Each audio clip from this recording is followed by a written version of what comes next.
On Wednesday last week, the Wisconsin Supreme Court struck down Safer at Home on a 4-3 decision, effective immediately. It wasn't just that Safer at Home was a constitutional overreach. The problem was it wasn't actually an order. It was technically a rule.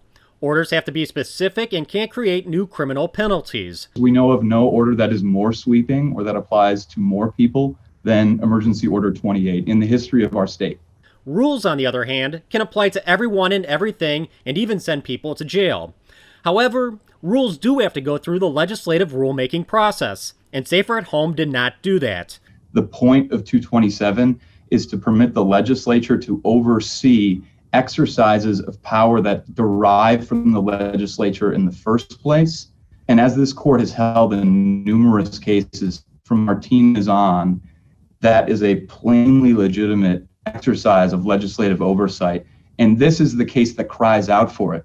So for most justices, it was a cut and dry decision. Governor Evers threw a fit about this during his press conference the next day. We had a plan. We had a plan that was working.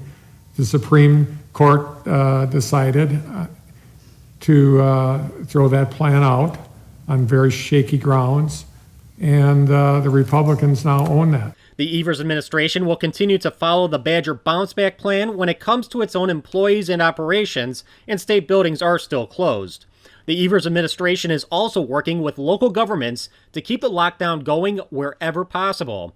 Health Services Secretary-designee Andrea Palm supposedly even handed out fill-in-the-blank emergency orders to local officials the same night the Supreme Court struck down her statewide order. We've received a number of requests from public health officers for guidance on this, and so we provided information, including examples of what they can look at. But this will be a local decision.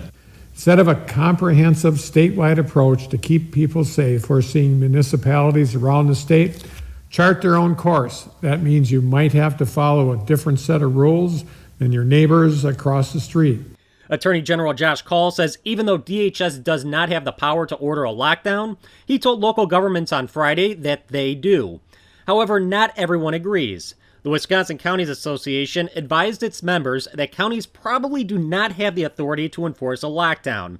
5 counties then backed down and lifted their safer-at-home orders by Friday evening. 12 other counties still had orders in place this past weekend. Now that DHS has to go through the emergency rulemaking process, Palm submitted her plan to the legislature. It's the same as the old plan.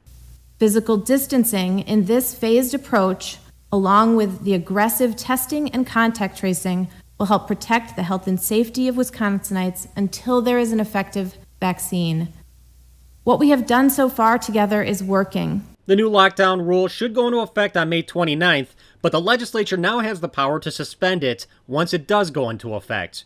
How this game of tic-tac-toe will ultimately play out is anyone's guess, but many are speculating that courts will once again have to get involved.